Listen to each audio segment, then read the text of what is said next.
¿Quiénes son ellos? ¿Las mafias? Mire, todos los que representan algún poder que tiene un interés que va más allá de lo legítimo. Y eso puede estar dentro del poder público, puede estar dentro de las actividades delictivas, todos aquellos que creen que el poder es un instrumento para abusar y que de alguna manera toman fuerza a través de un acto de violencia o un acto de corrupción. Que el poder comienza, muchos dicen desde abajo, pero ciertamente viene desde la directriz, ¿no? Desde la indicación misma del superior. En este país no se puede delinquir si no están todos de acuerdo. ¿Y usted cómo le hizo para estar fuera de esa máxima? Con esa polémica a la que usted se refiere y con esas confrontaciones y esos problemas a los que usted se refiere. Finalmente, los derechos y la fuerza de la sociedad a veces se logra imponer y lo estamos viendo en muchas ocasiones. Y cuando uno está del lado de la comunidad, del lado de la sociedad, pues uno tiene que tener un criterio y establecer su lugar con mucha claridad y defenderlo. Hay una cifra que llama mucho la atención sobre la economía del delito, ¿no? Que catalogan 22 delitos, más o menos, y que México está entre los primeros 21, que tiene la trata de personas, el robo, el tráfico de armas, la corrupción que ya hablamos. Pero la cara que hoy tiene el Distrito Federal en comparación de hace 20 años y de la que usted también le tocó manejar dentro del gabinete local y a nivel federal, ¿tiene otro rostro? ¿Está teniendo otra visión México? O con los últimos hechos también recientes en la zona de Tepito, en las denuncias, ¿cómo podremos ir desmenuzando esta figura que quieren crear del México de hoy? Mire, yo creo que lo que está ocurriendo es algo de lo que finalmente no se podía escapar el Distrito Federal. La Ciudad de México ha sido una ciudad que sus niveles y sus promedios diarios delictivos no son bajos. Son altos, no son los más altos del país, ni mucho menos, pero son altos.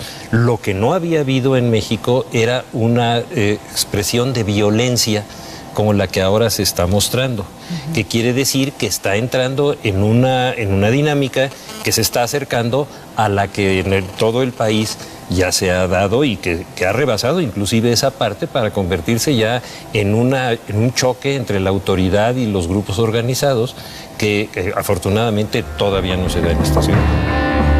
La economía del delito florece en las fabulosas ganancias de los mercados informales, en los turbios negocios del narcomenudeo, la piratería, la trata de personas, el robo de autos, la extorsión, el secuestro.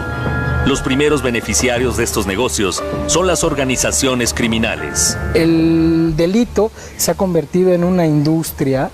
El delito tiene principalmente una lógica económica, la mayoría de los delitos, ¿no? Exceptuando el homicidio pasional o algunas violaciones, pero esencialmente la criminalidad que aterra a nuestro país tiene que ver con una lógica económica que precisamente viene, digamos, trasminando los valores neoliberales, o sea, el valor del costo-beneficio, el valor de maximizar la ganancia, minimizar los costos. Hay que preguntarse de cuánto dinero hablamos, cuál es el volumen de los mercados de la economía del delito, el de los negocios criminales. En la Ciudad de México, las autoridades estiman que existen cerca de 100,000 puntos de venta de droga en todas sus modalidades, desde la tiendita hasta el reparto a domicilio. Las ganancias, estimadas por la desaparecida Secretaría de Seguridad Pública del narcomenudeo en el país, son de más de 8,000 millones de dólares. Todavía no sabemos con precisión qué fue lo que sucedió en el Bar Heavens. Todavía no sabemos cuál es su conexión con otros incidentes de alto impacto, presuntamente también relacionados con el barrio de Tepito. Pienso en el homicidio en la Condesa, en el Bar Black, y la masacre en un gimnasio de esa zona de la ciudad. Hay especulaciones de que esto tiene que ver con el mercado ilegal de drogas, pero no hay muy pocas precisiones sobre el particular. No es novedad que haya en la Ciudad de México mercados ilegales, eso han existido siempre. No es novedad tampoco que en el barrio de Tepito y en otras colonias céntricas de la Ciudad de México se den este tipo de expresiones. Lo que resultaría novedoso si es que en efecto esa es la causa de estos incidentes, es el comportamiento de los actores de ese mercado de esa manera. En cuanto al comercio informal, datos de la Canaco estimaban que sus ventas ascienden a 80,000 millones de pesos al año. El año pasado, el sector informal generó el 60% de los empleos en el país. Obvio, con las condiciones más precarias para los trabajadores. En el 2012, se vendieron en México 122 millones de discos piratas. Pero esta economía del delito siempre se va en contra de los más frágiles, de los jóvenes, de los niños, de las mujeres, de los presos que tienen ahí encerrados y que son permanentemente sujetos de extorsión, ahí sí por autoridades en ese caso, ¿verdad? Pero en otros casos por criminales que obtienen ganancias enormes. La corrupción abriga la prosperidad de la economía del delito. El control político basado en el clientelismo resulta una ganancia inestimable. Solo en el Tianguis de Tepito trabajan 12,000 comerciantes agrupados en 64 organizaciones. Las ganancias que semanalmente genera el Tianguis del Salado, uno de los más grandes de la Ciudad de México, estimadas por el Instituto Ciudadano de Estudios sobre la Inseguridad, son estratosféricas, de 21 millones de dólares semanales. El poderío de las organizaciones que agrupan a los vendedores ambulantes en la Ciudad de México tiene también un claro perfil político. En general, los mercados ilegales en la Ciudad de México operan con niveles de violencia relativamente limitados. Por diversas razones. Uno, por la densidad institucional que existe en la Ciudad de México. La policía del Distrito Federal tiene más de 80,000 elementos. Hay una alta presencia en la Ciudad de México del Ejército, de la Marina, de la Policía Federal, de la PGR, del CISEN, etc. Entonces, las posibilidades de operar de manera muy visible y muy violenta son menores. También el tamaño mismo de la ciudad y el tamaño del mercado para bienes y servicios ilegales previsiblemente uno puede hacerlo atractivo para muchos jugadores, pero a su vez es tan grande que es muy difícil que cualquiera lo monopolice o que siquiera lo intente monopolizar. Un negocio de tal magnitud económica con innegables beneficios políticos para quien lo controle genera conflictos. En su declaración ministerial, el dueño del bar After, Heavens, en la zona rosa de la Ciudad de México, el lugar donde por última vez se vio a 12 jóvenes avecindados en Tepito, señaló la participación de integrantes de la Unión, grupo delincuencial dedicado al narcomenudeo, confrontado con la banda de los Tepis.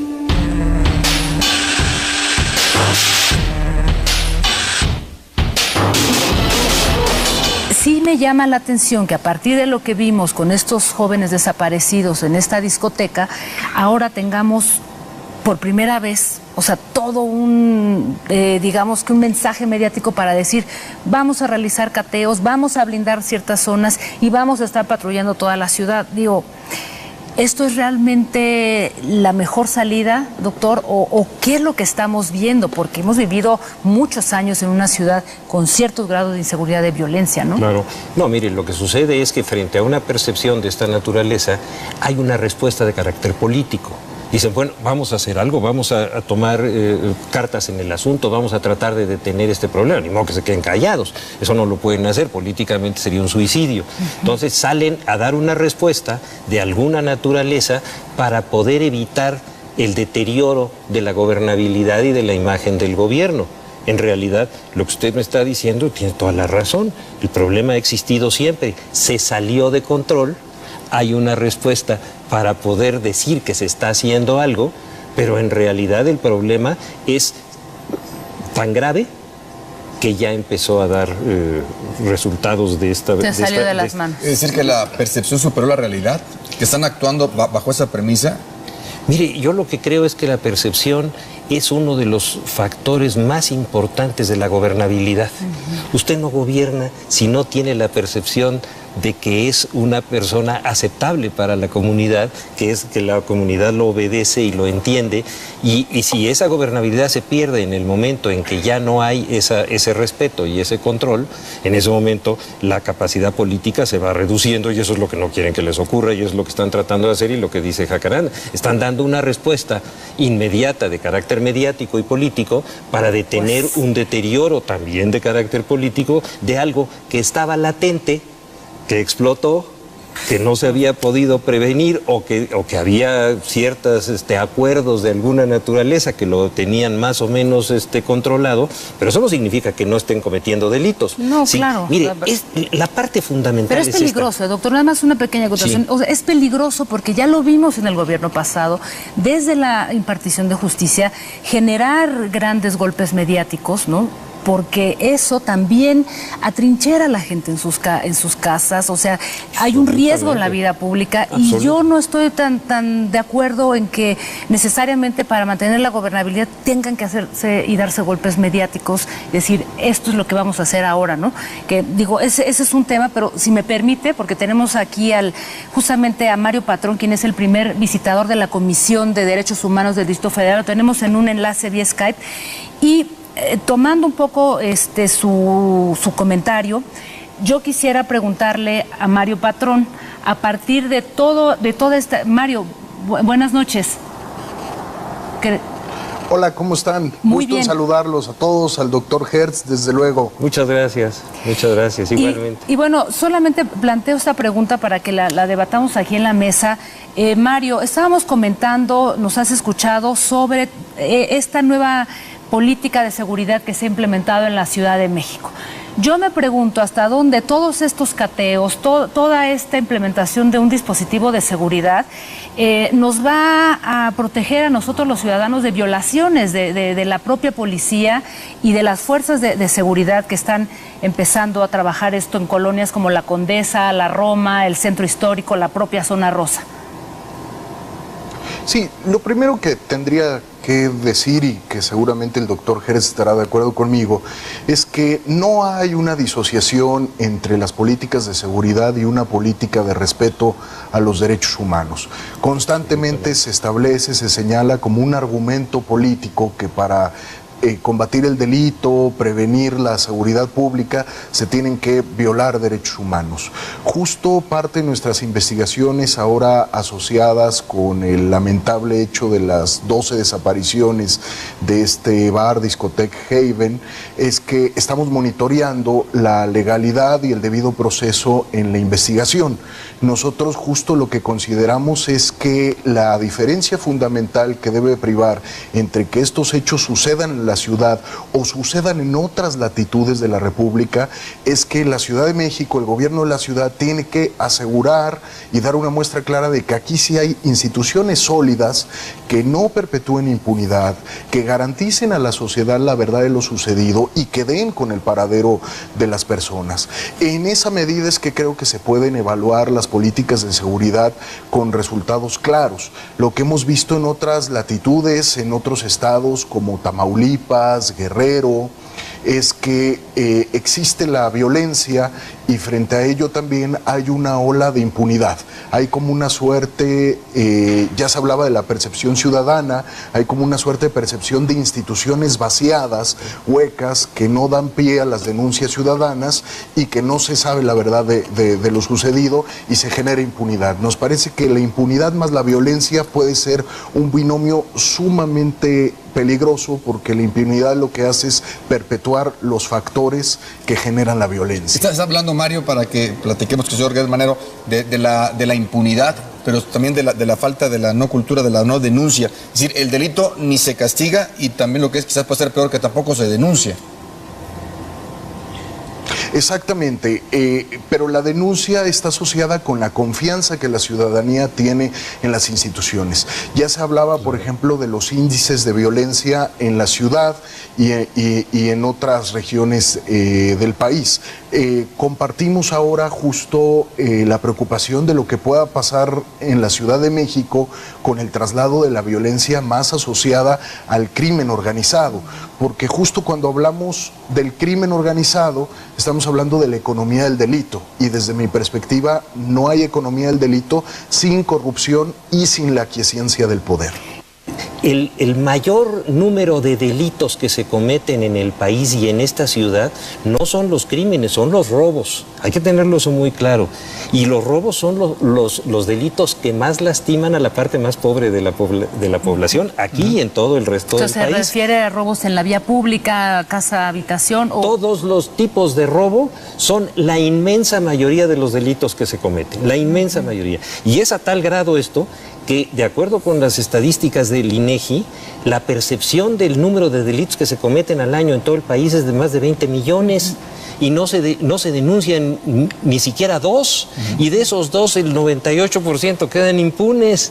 Entonces estamos viviendo una situación... No hay confianza tampoco para denunciar. Y lo que decía Jajara, no hay ninguna confianza. Entonces cuando les explota un problema, tratan de dar una respuesta mediática para conservar la gobernabilidad, pero como usted dice con toda razón, eso no lo va a conservar. No, eso simplemente va a ser una respuesta angustiosa para defenderse en ese momento, y luego viene otra crisis y viene otra respuesta.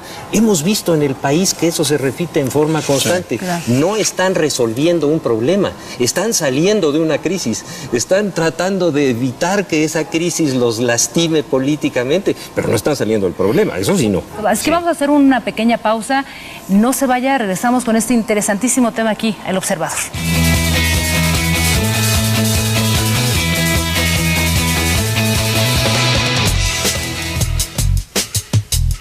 La corrupción es raíz de la economía del delito. Un ejemplo documentado es la evasión de impuestos de los indígenas hacia la corona española, en un intento de supervivencia porque eran impagables. La Santa Inquisición, por ejemplo, que se dio aquí y que juzgaba a la gente a menos que estuviera dispuesta a entregar sus bienes. Sin corrupción no habría crimen organizado o desorganizado. Del mero instinto de supervivencia, los mexicanos avanzamos hacia el soborno como sistema, un autoimpuesto no oficial que se traduce en mordida o regalo innecesario, extendido en instituciones y en todos los canales delincuenciales, señala un ensayo de la UNAM y agrega entre los motivos una impartición de justicia viciada y una legalidad absurda. Alguien decía, ¿por qué los regímenes priistas se repletan en lo bajo de reglamentos, mecanismos burocráticos, ventanas, controles? Pues porque la corrupción la sube en un piso. Cuando no puede resolver las cosas de manera simple y fácil, el ciudadano está invitado a subir al piso siguiente y soltar el dinero de la corrupción. O sea, están articulados. La dificultad de todos los días, los altísimos costos de hacer las cosas bien, está articulado con el costo de la corrupción. Otra de las razones, dice el ensayo, es la asimetría social injuriosa. Han seguido un modelo económico que ya a nivel mundial no funciona, excepto para la economía del delito, que es el neoliberalismo. Ese modelo, ¿qué es lo que te da? Desigualdad social. Estamos en este momento, y dicho por las cifras oficiales, con más población pobre. Cuando digo pobre, es esa población que no le alcanza para poder sobrevivir. Y dentro de esa población, 21 millones de gentes que no les alcanza ni siquiera para comprar la canasta básica. Y el desastre empieza con la guerra contra el narco de Calderón, que es lo más delirante que imaginarte puedas. Si la analizas hoy dirás, bueno, ¿cómo era una guerra gringa? ¿Por qué nos la echamos nosotros? Control de armas no hubo, control económico, investigación de los mecanismos económicos del delito, nunca se hicieron. ¿Cuántos banqueros detenidos? Y ya no me refiero a gerentes de sucursales, me refiero al cuate de una sucursal en La Laguna. Ni uno. ¿Cómo se movían todas estas cantidades inmensas de dinero? A saber, nadie lo estudiaba. Investigación cero, inteligencia cero, tus departamentos de inteligencia estaban dominados por el narco. Bueno, si tomas todo eso, encontrarás que Calderón hizo una guerra para quitarse encima la presión de haber llegado a la presidencia de una manera ilegal. Y bien, ¿algo que agregar? Hoy como contrapesos en la sociedad tenemos la denuncia pública, el debate y la presión social, básicamente. Sí, que como México no hay dos, porque si hubiera dos estaríamos en el otro.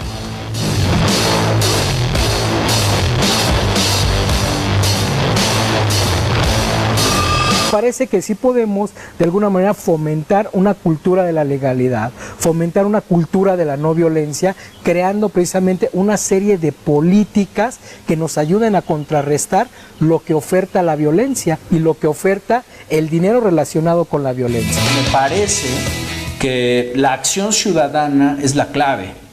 Es decir, una ciudadanía que no supervisa, fiscaliza al ejercicio del poder público, una ciudadanía que no genera contrapesos al sistema monopólico de medios, al sistema industrial de medios monopólico, una ciudadanía atrapada en las lógicas del consumo, que se ha alejado del espacio público, que acude al espacio público a subvertir la convivencia, ¿no? Es una ciudadanía que claudica de sí misma. El dinero y el poder parecen ser las motivaciones, lo mismo del más poderoso de los varones de la droga que el más humilde narco de la calle. Y ese problema te lleva entonces a la negación de los valores, no solamente morales, sino los valores de la vida. La economía del delito se expresa en verdaderos imperios de poder económico y político. Y uno pensaría, bueno, ¿por qué todo este esfuerzo lamentablemente no ha sido canalizado a una economía, digamos, donde verdaderamente se den empleos, no empleos de halcones, de sicarios, de soplones, de etcétera, etcétera, sino empleos verdaderos, ¿no? O sea, es como que es algo que está atravesando toda esta economía por un país que no ha sabido someterse a reglas, a leyes, y que le es más fácil inventar y construir todo un edificio, esta economía enorme. Pensemos en los caballeros templarios que tan recientemente han estado a la luz, cómo han construido un verdadero ejército. Los impactos de la proliferación del delito, de la impunidad, afectan a la sociedad en su conjunto, sobre todo a las víctimas del cada vez más recurrente delito de la extorsión telefónica. De todas clases sociales, de todas. Nos hablan jóvenes, grandes, chicos, pobres, ricos, empresarios, de todo. A todo mundo los combate la extorsión. Lo que piden es dinero fácil. Lo que piden es dinero desde 500 pesos hasta 25,000 pesos. Son los montos que se pagan actualmente. Estos se pagan en ciertos bancos que dan facilidades, como por ejemplo Electra, Coppel, Banco Azteca. Esos son los bancos que utilizan los extorsionadores. Las personas que tienen alguna empresa local, tienda, restaurante, les hablan por teléfono y les dicen que para su seguridad hablan de algún grupo delictivo y que si no cooperan se los van a quemar, van a dañar a su familia o van a dañar a ellos. El tramado de la corrupción, determinante para soportar la economía del delito, se extiende hasta el campo de lo político y sus protagonistas. Hay vínculos entre las autoridades capitalinas a diversos niveles y algunas de estas expresiones de ilegalidad. Los taxis piratas está muy bien documentado, por ejemplo, los vendedores ambulantes, algunas formas de piratería, etc. Y desde hace muchísimos años la policía ha jugado un rol de regulador de estos mercados ilegales, ¿no? Y parte de esta función de regulador pues estaba determinada por relaciones corruptas, ¿no? entre ciertos elementos de la policía y algunos actores de los mercados ilegales. ¿Esto llega hasta la autoridad política o se queda en la policía? Lo ignoro. Un par de ejemplos de los sectores industriales dañados por la piratería. Se estima que 50% de las prendas de vestir vendidas en el país son piratas o de contrabando.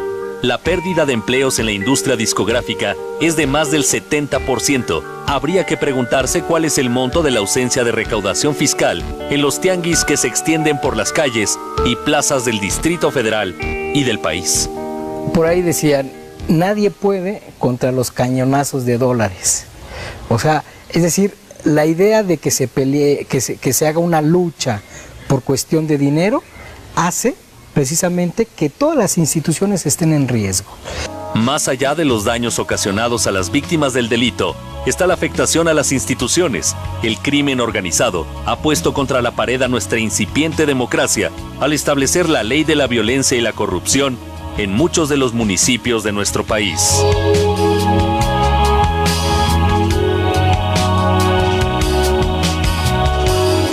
Gracias por continuar con nosotros aquí en El Observador, en este tema que hoy hemos nombrado la economía del delito. Y bueno, yo ponía la pregunta en la mesa antes de ir a la pausa, sobre todo para no perder de vista esto que es nuestro tema, que tiene que ver con algo mucho más amplio, esta economía del delito, claro, y que no se restringe al tema nada más del narcomenudeo en la Ciudad de México. Mire, el narcomenudeo y los crímenes, los asesinatos, tienen un valor mediático muy alto, generan un gran impacto, pero no son los delitos que más lastiman a la comunidad. No, y eso es un costo social también. El robo se lleva casi el 70% de todos los delitos, y ese robo es el que más lastima a la mayor parte de la comunidad, que no tiene manera ni de convertirlo en un escándalo, ni de hacer de eso un tema mediático. En cambio, una situación como la que se vivió, la que se viven en estos centros nocturnos, etcétera, sí generan un impacto mediático que daña a la política de la ciudad y que inmediatamente contestan. Pero los asaltos que hay en los microbuses, bueno, nomás hay que oír los noticieros del radio en la mañana. Sí, es un rosario de denuncias. Tenemos más sobre ese tema porque también quienes han pasado o vivido muy de cerca este tipo de hechos es en las discotecas y en los bares. Está Ismael Rivera Cruz, es director de la Asociación Nacional de la Industria de Discotecas, Bares y Centros de Espectáculos, AC. ¿Cómo estás, Ismael? Buenas noches. Hola, César, buenas noches. Un saludo también a Jacaranda y al doctor Luis Manero. Gracias. Buenas noches. Ustedes lo vivieron y tengo el reporte que hace 3 años más o menos ustedes denunciaron ante el gobierno federal sobre lo que estaba ocurriendo en las discotecas, esta presencia de los grupos de delincuencia organizada con los famosos derechos de piso, las extorsiones. ¿Esto es cierto, Ismael, que ustedes lo denunciaron y que no le hicieron caso, o ya tiene tiempo que estaba pasando esto y no lo habían dado a conocer? Bueno, primero yo quisiera aclarar 2 puntos. Uno, el lugar en donde se desaparecieron estas 11 personas es un lugar que no es un bar, no es una discoteca en sí, es un centro clandestino que operaba como after hour con todas las clandestinidad de vida y por haber, porque el restaurante inclusive el lugar se anuncia como restaurante. Nosotros en el 2010, es cierto, empezamos a notar que grupos de personas no identificadas para nosotros empezaron a visitar ese tipo de establecimientos, a los bares y discotecas que están a la luz pública, que operan como tal y que tienen su licencia de funcionamiento y sus documentos legales, para amedrentar a los propietarios y a los gerentes, advirtiéndoles que si no los dejaban entrar a vender su droga, pues iban a matar a los empresarios.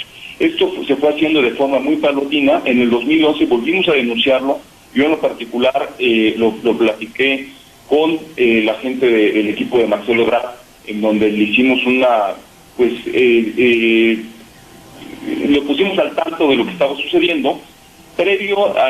Un mes antes de cambiar el gobierno de la Ciudad de México en el 2012, en noviembre, estos grupos empezaron a presentar con mayor frecuencia y de una manera ya amedrentando y amenazando ya con armas a los establecimientos, en donde inclusive les mandaron algunas cabezas de perros degolladas, advirtiéndoles que su cabeza iba a ser la próxima si no les permitirían la entrada. Esto nos llevó a tener una reunión con la Secretaría de Gobierno y en ese momento era el gobierno de transición. Así lo hablamos también en su momento con la Secretaría de Seguridad Pública, inclusive les dimos algunos mapas en donde sugeríamos nosotros que se hiciera presencia de la autoridad para disuadir este tipo de eventos. No nos interesaba, yo creo que no es el tema agarrar al narcomenudista, que es el que está llevando la droga a los lugares, porque pues al final de cuentas al día siguiente van a mandar a otro.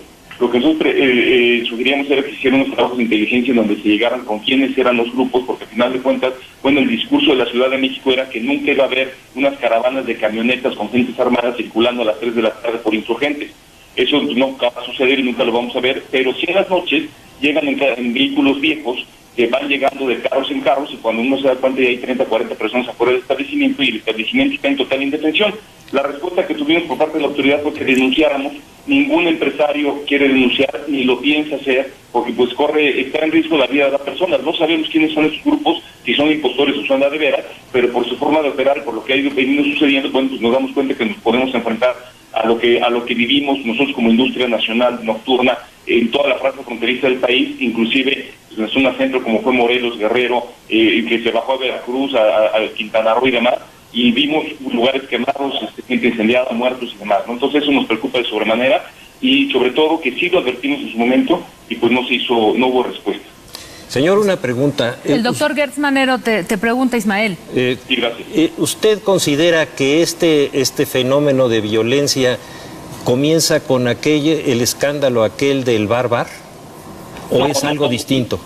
No, por supuesto que no. El Bar fue un tema entre dos particulares muy identificados, que no tenía nada que ver con tráfico de drogas ni nada de ese tipo de cosas. Ahí sí fue, inclusive están confesos y declaradas las personas involucradas en el tema.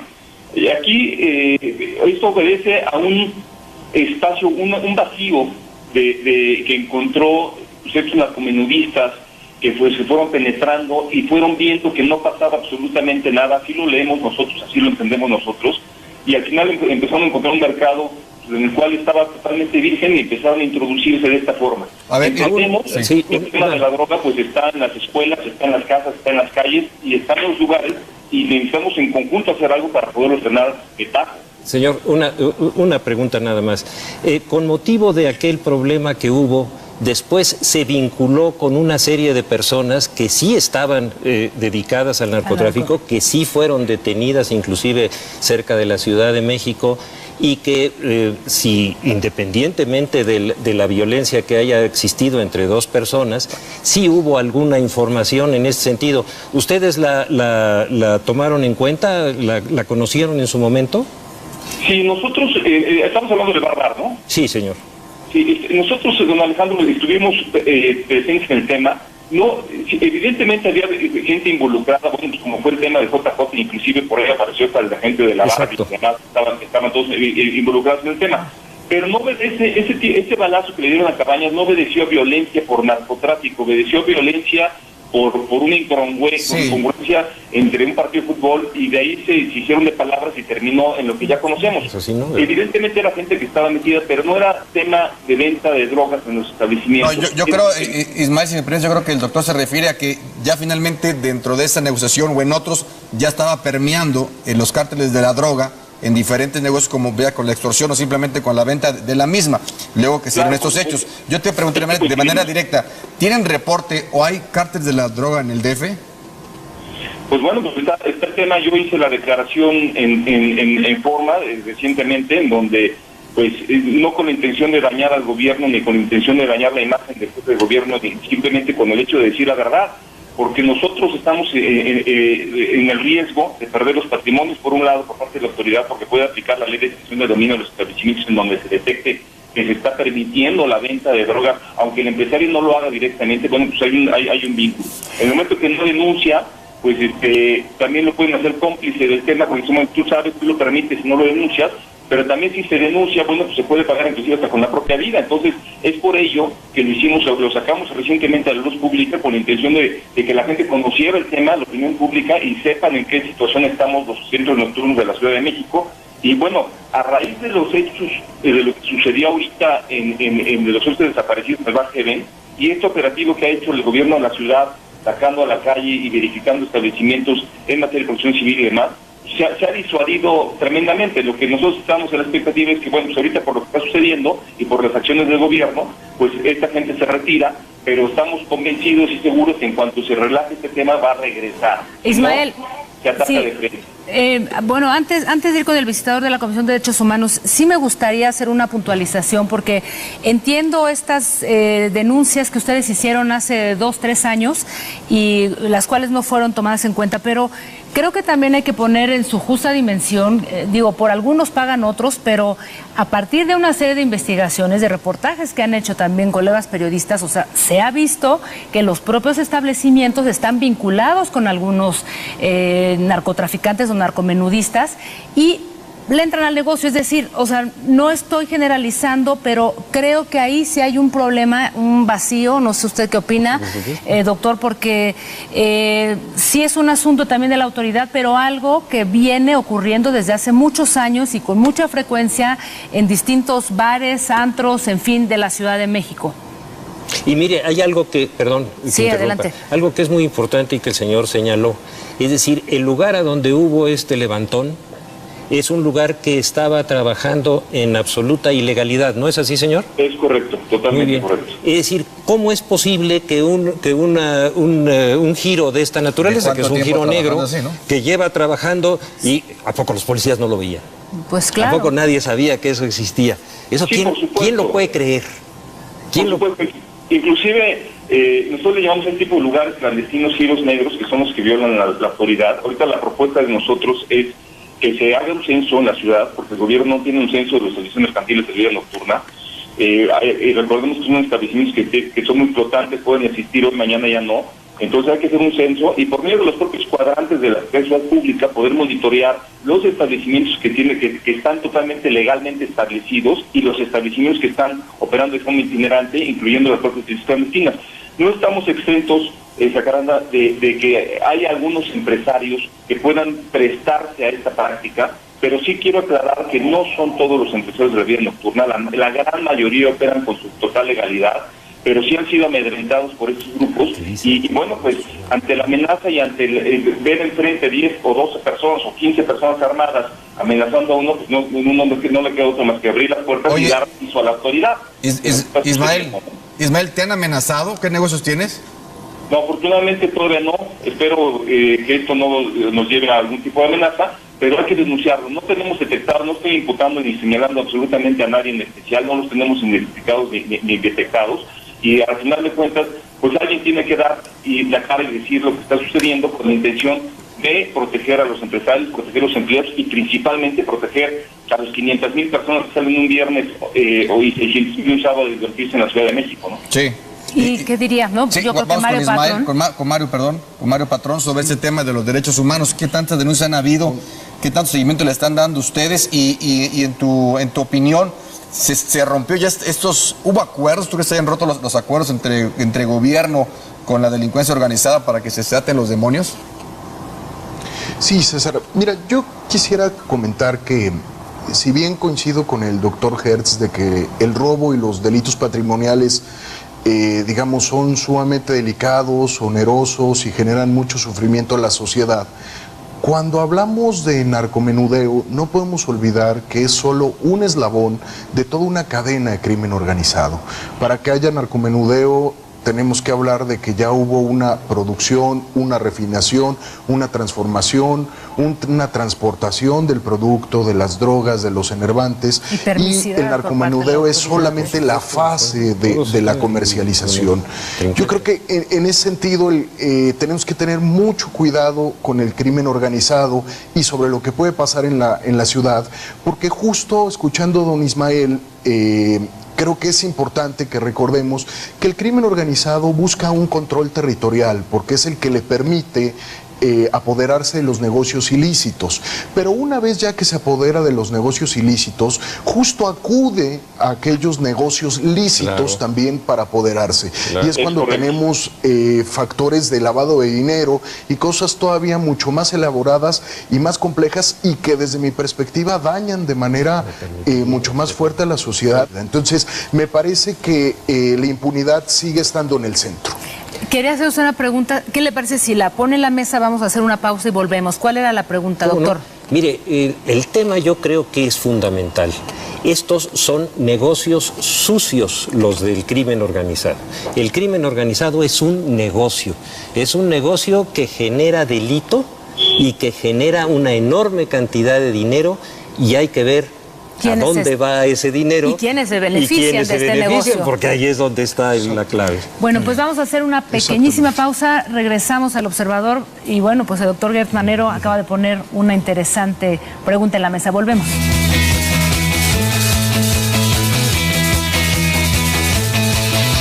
Se ha creado también un beneficio político a través del delito, a través de los discursos demagógicos para hacer una lucha contra el narcotráfico o para poder prevenir la propia delincuencia y la criminalidad, viene, digamos, teniendo un beneficio secundario. En primer momento hay un beneficio económico, pero también podemos nosotros visualizar un beneficio político.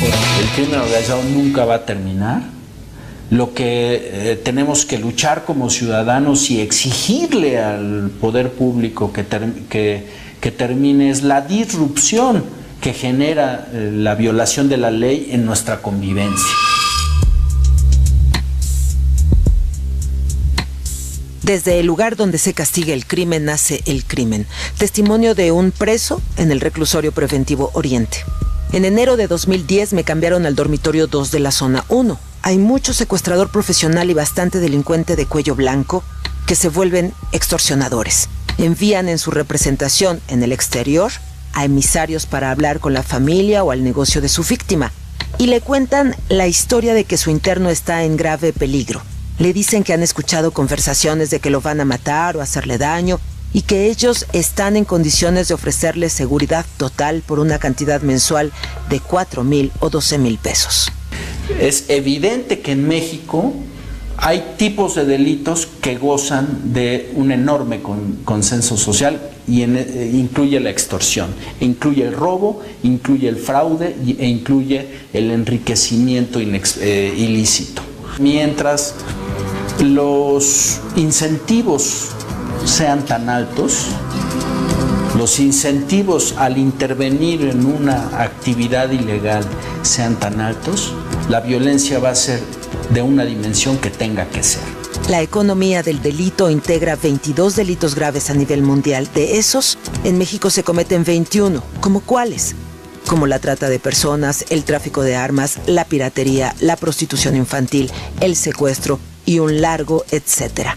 Mercancías y negocios dispuestos y expuestos.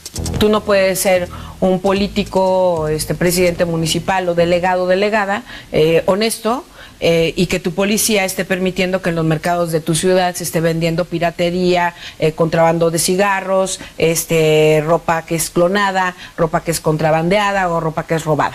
No es un régimen de partido de Estado, es de una mafiocracia político-empresarial que ha generado que en esas grandes alianzas pueda existir todo tipo de delitos. Y no es verdad que los delitos se generan desde abajo. Los delitos se generan siempre desde arriba. El pomposo nombre de delincuencia organizada obedece a su administración de canales criminales a nivel global. Y ante lo obvio, la tolerancia, el mutis, el no veo. Y si la autoridad nunca baja a los bares para ver si alguien, por lo menos preguntarles, yo les he preguntado, ¿alguna vez alguna autoridad te preguntó si alguien a ti te estaba extorsionando, cobrando por el asunto de prostitución que tú estabas llevando a cabo? No, nunca. Y ante todo, la complicidad. Porque hay que ver cómo se está hinchando de dinero el jefe de vía pública de la delegación. Y cómo el dinero que recibe el jefe de vía pública de la delegación, el jefe de sector de la policía, acaban en el bolsillo de un delegado. ¿Ves? Entonces, y después viene un candidato presidencial. Y ese candidato presidencial necesita camiones, entonces eso se financia con la extorsión en prisiones, se financia con la extorsión en la calle. A mí como reportero me ha permitido constatar esto que estoy diciendo, lo he documentado, lo puedo demostrar, ¿no? El INEGI indica que en México se castiga menos del 1% de los delitos y se denuncia menos del 92% de los mismos. Delincuencia organizada, economía del delito, corrupción, palabras clave del Diccionario Nacional.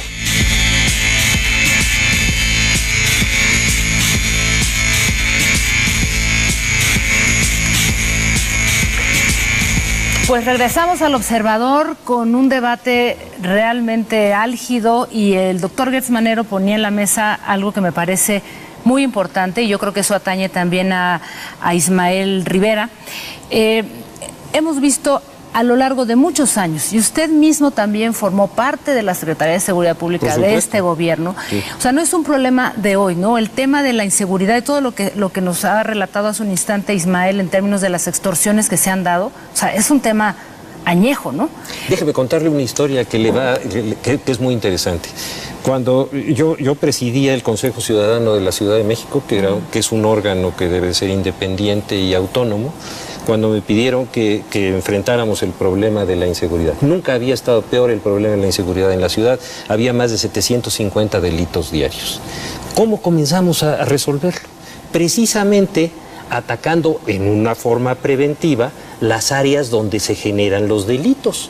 Y entonces esas áreas donde estaban los giros negros, donde estaban todos esos giros que no los autoriza la policía, los autorizan oficinas independientes del gobierno, que son las que dan los permisos, etcétera. Las propias delegaciones, las delegaciones, ¿no? o los órganos de gobierno. ¿Qué hicimos? Bueno, generar una operación ciudadana oyendo la voz de los ciudadanos y logramos bajar los delitos de 750 a 440 diarios. ¿Sabe usted en cuántos están ahorita? En más de 500. Por más que hagan publicidad en un sentido o en otro, vean ustedes las encuestas y los datos del INEGI y van a ver cómo se volvió a descomponer lo que se había compuesto.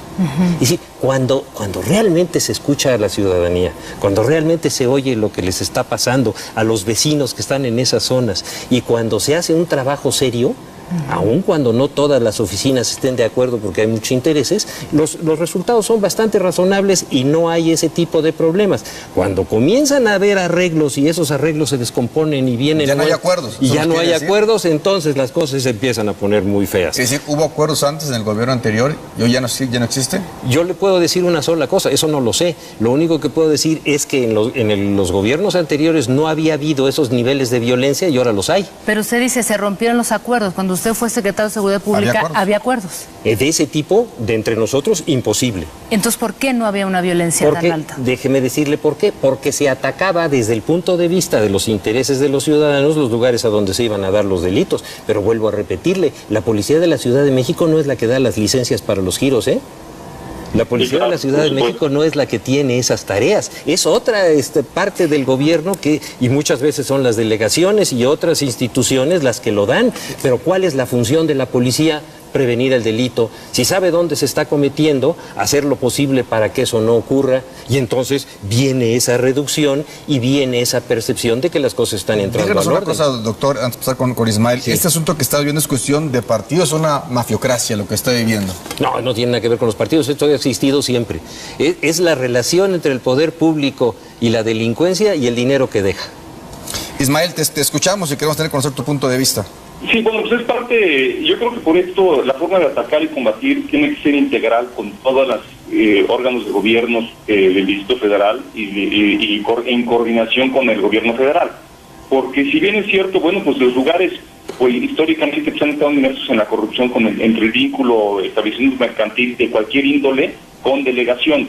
Entonces, al final de cuentas, en el momento que se haga un trabajo coordinado con seguridad pública, con las delegaciones, con el gobierno central de la Ciudad de México, con la Procuraduría de Justicia, con órganos federales, que se investigue y se puede llegar a fondo muy fácilmente. Aquí, nosotros los empresarios estamos en la mejor disposición de que seamos reglamentados, de que no estemos en horarios tolerados como hemos estado históricamente en la Ciudad de México, pero tampoco queremos que sea la ley más modificada de la historia de todas las leyes de la Ciudad de México, que es la de establecimientos mercantiles. Cada legislatura llegan los diputados y vamos a cambiar la ley. Hoy tenemos una muy buena ley, una ley que no se presta en interpretación, una ley que es clara. Requerimos el reglamento y requerimos forzosamente el Comité de Evaluación de Riesgos para poder dar el primer paso a lo que es la regulación. Si hay la voluntad del gobierno, en año y medio podemos estar totalmente regulada la vida nocturna y se convertiría en la primera ciudad en la República Mexicana que tenga un padrón de una vida totalmente registrada, regularizada, y saber quién está al frente del negocio, quién es el dueño, quiénes son los gerentes, qué giro específico tienen,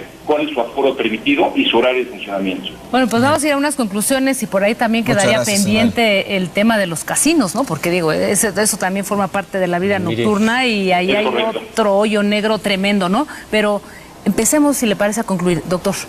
Todo esto es un gran trinquete del que se benefician los que lo realizan y los que lo permiten. Es correcto. Así es. ¿Tiene solución? Por supuesto que tiene solución y como lo dice el señor, mucho más sencilla de lo que parece. Lo que pasa es que frente a esa solución hay una cantidad de dinero y hay una cantidad de intereses que entran en unas contradicciones y en unos pantanos de comprensión que parece que son insolubles. Son muy sencillos. Yo creo que sí tendría solución, Hay una cantidad de dinero tal y hay una cantidad de beneficiarios que son capaces de aguantar las peores tormentas con tal de seguir con el trinquete. ¿Te parece que no hay salida o...? bueno, hay estas salidas momentáneas que las hemos visto, como usted lo señaló al principio, en muchas ocasiones y que finalmente no resuelven nada. Pero eso no es nada más el asunto de estos delitos, ¿eh? Es una estructura de poder, así funciona este país, ¿eh? Y usted lo dijo, sí, y usted lo dijo al principio, ¿se pueden arreglar las cosas a fondo? ¿Cómo vamos, no? Se pueden generar este tipo de crisis y algunas soluciones parciales, pero mientras el fondo no se resuelva y no se acabe con esa colusión, nada se va a poder resolver. Claro. Mario Patrón. Es imposible que exista una economía del delito sin la corrupción, sin la aquiescencia, sin la coadyuvancia del poder político. En ese sentido, para combatirla también hay que ver los circuitos de corrupción que la permiten y la consolidan, y en ese sentido los derechos humanos tienen un papel fundamental, básicamente para el combate de la corrupción. Doctor Gracias, Manero, pues muchas una gracias. última conclusión. Pues que el tema que ustedes escogieron finalmente es el resultado que hemos obtenido. Es decir, esto no es más que un giro negro, un negocio donde se benefician los que lo llevan a cabo y los que lo permiten y lo están solapando. Un giro negro o un hoyo negro. Un colorado que se va a cambiar de color. Muchas gracias, doctor. Le aprecio mucho. Muchísimas gracias. Gracias, doctor. Muchas gracias. Y también agradecemos a Mario Patrón, primer visitador de la Comisión de Derechos Humanos del Distrito Federal. Gracias, Mario. Buenas noches. Y también a Ismael Rivera. Muchas gracias, Ismael. Un abrazo. Gracias, hasta luego. Hasta pronto. Gracias, muy buenas noches. Pues muchas gracias, César. Muy contenta de estar aquí en este programa tan interesante. Y bueno, los esperamos en una siguiente emisión aquí en el Observador. La repetición el martes a las 9 de la noche. Martes a las 9 de la noche. Martes y el próximo sábado una emisión más del Observador. Que descanse, buenas noches.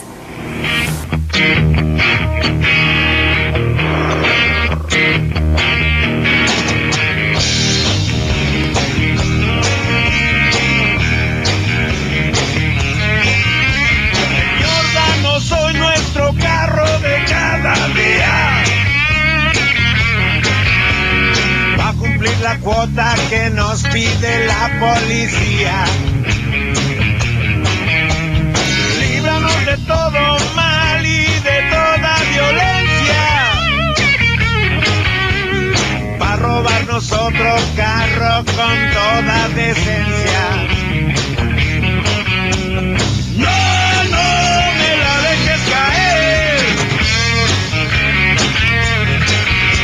Con tantos modelos de autos que hay hoy en día, con sus alarmas de satélite hacen que me ría. Hoy vamos por el dinero que pidió el comandante, pues hoy es la fiesta que brinda su joven amante. Me la dejes caer. No me la dejes caer. Voy a ejecutar.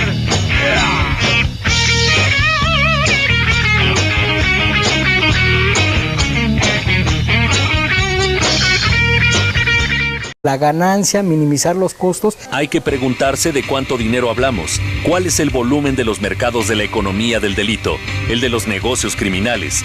En la Ciudad de México, las autoridades estiman que existen cerca de 100,000 puntos de venta de droga en todas sus modalidades, desde la tiendita hasta el reparto a domicilio. Las ganancias, estimadas por la desaparecida Secretaría de Seguridad Pública del narcomenudeo en el país, son de más de 8,000 millones de dólares. Todavía no sabemos con precisión qué fue lo que sucedió en el Bar Heavens. Todavía no sabemos cuál es su conexión con otros incidentes de alto impacto, presuntamente también relacionados con el barrio de Tepito. Pienso en el homicidio en la Condesa, en el Bar Black, y la masacre en un gimnasio de esa zona de la ciudad.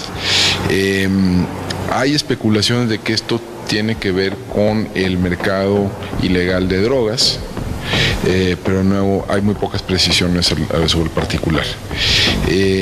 No es novedad que haya en la Ciudad de México mercados ilegales, eso han existido siempre.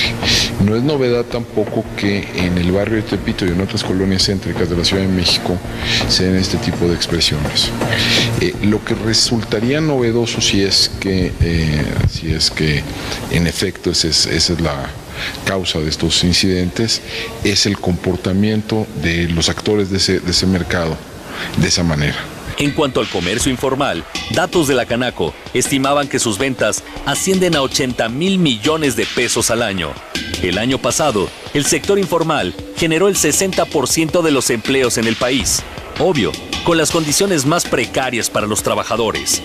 En el 2012, se vendieron en México 122 millones de discos piratas. Pero esta economía del delito siempre se va en contra de los más frágiles, de los jóvenes, de los niños, de las mujeres, de los presos que tienen ahí encerrados y que son permanentemente sujetos de extorsión, allí sí por autoridades en ese caso, ¿verdad? Pero en otros casos por criminales que obtienen ganancias enormes. La corrupción abriga la prosperidad de la economía del delito. El control político basado en el clientelismo resulta una ganancia inestimable.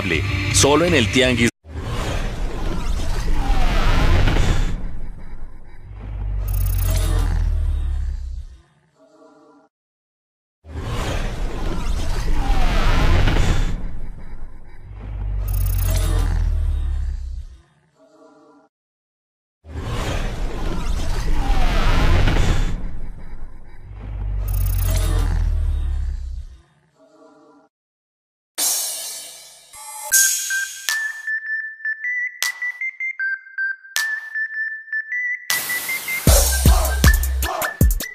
¿Quiénes son ellos? ¿Las mafias? Mire, todos los que representan algún poder que tiene un interés que va más allá de lo legítimo.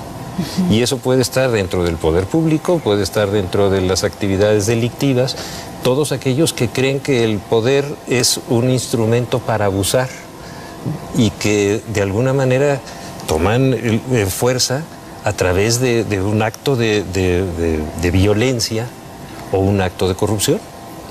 Que el poder comienza, muchos dicen desde abajo, pero ciertamente viene desde la directriz, ¿no? Desde la indicación misma del superior. En este país no se puede delinquir si no están todos de acuerdo. ¿Y usted cómo le hizo para estar fuera de esa máxima? Con esas polémicas a las que usted se refiere y con esas confrontaciones y esos problemas a los que usted se refiere. Finalmente, los derechos y la fuerza de la sociedad a veces se logra imponer y lo estamos viendo en muchas ocasiones. Y cuando uno está del lado de la comunidad y del lado de la sociedad, pues uno tiene que tener un criterio y establecer su lugar con mucha claridad y defenderlo. Hay una cifra que llama mucho la atención sobre la economía del delito, ¿no? Que catalogan 22 delitos más o menos y que México está de entre los primeros 21 que tiene la trata de personas, el robo, el tráfico de armas, la corrupción que ya hablamos. Pero la cara que hoy tiene el Distrito Federal en comparación de hace 20 años y de la que usted también le tocó manejar dentro del gabinete local y a nivel federal, ¿tiene otro rostro? ¿Está teniendo otra visión México? O con los últimos hechos también recientes en la zona de Tepito, en las denuncias, ¿cómo podremos ir desmenuzando esta figura que quieren crear del México de hoy? Mire, yo creo que lo que está ocurriendo es algo de lo que finalmente no se podía escapar el Distrito Federal. La Ciudad de México ha sido una ciudad que sus niveles y sus promedios diarios delictivos no son bajos. Son altos, no son los más altos del país, ni mucho menos, pero son altos. Lo que no había habido en México era una expresión de violencia como la que ahora se está mostrando, que quiere decir que está entrando en una dinámica que se está acercando a la que en todo el país ya se ha dado y que ha rebasado inclusive esa parte para convertirse ya en un choque entre la autoridad y los grupos organizados que afortunadamente todavía no se da en esta ciudad.